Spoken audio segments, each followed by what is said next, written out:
Who am I speaking with? Hi, I'm Steve Zehngut from Zeek Interactive in Huntington Beach. Awesome, Steve. Hey, you are giving a session on how to hire and work with developers, and this was a huge hit back at WordCamp, and that's why we asked you to come here at Silicon Valley Code Camp. So tell me the basics. How do I hire and work with developers? Very carefully. Most of what I talk about is developer horror stories and things that have happened in the past, and we discuss what went wrong and what could be done to alleviate those problems in the future. So let me cut you off right there. Give me one good horror story.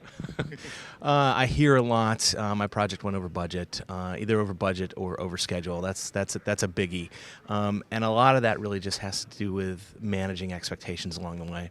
All right, let's just get into the nitty gritty. What are some of the questions I need to be asking a developer? Well, when you're interviewing a developer, it's really just it's interviewing 101. So you should be asking things like, how much is it going to cost? How do you deliver? Do you have a project manager on staff? What's your bug reporting system? Do you use a project management system? Those kinds of things. And are there any kind of like warning signs? So if he answers this, stay away from him? Well, actually, I'm more interested in how they're answering the question than what answers they're giving. Are they confident in their answers? I'm looking at body language. And typically when I am interviewing new developers and new employees, that's all I care about is body language. Are the answers they're giving me true? This came up in another session I was in yesterday where it's not important that you have all the requirements that are listed, but that you show the passion to do the work. So give me an example of how people express that passion. Well, I think a good way to ask that question is, are you able to learn?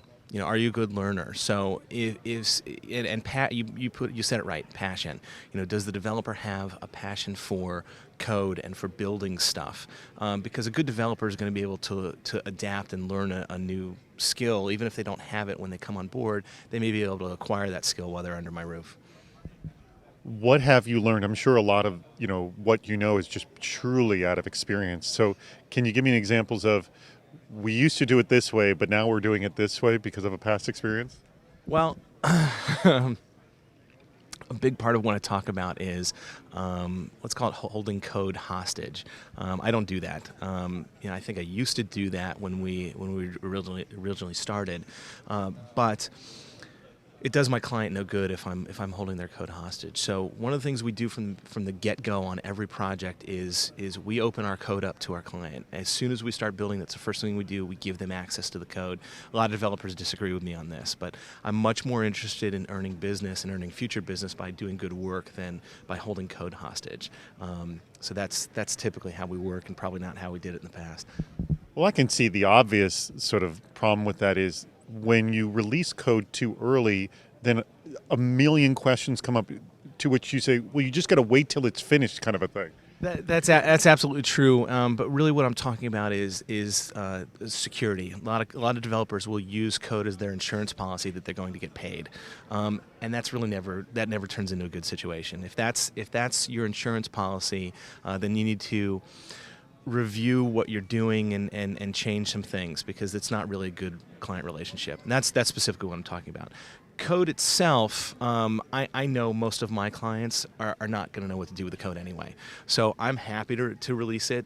They're not reviewing it from a code standpoint. It really just gives them an extra bit of security that if I get hit by a bus, they can go to a different developer tomorrow. They have that code. They don't have to find it, get it from somebody else. It's theirs. They own it.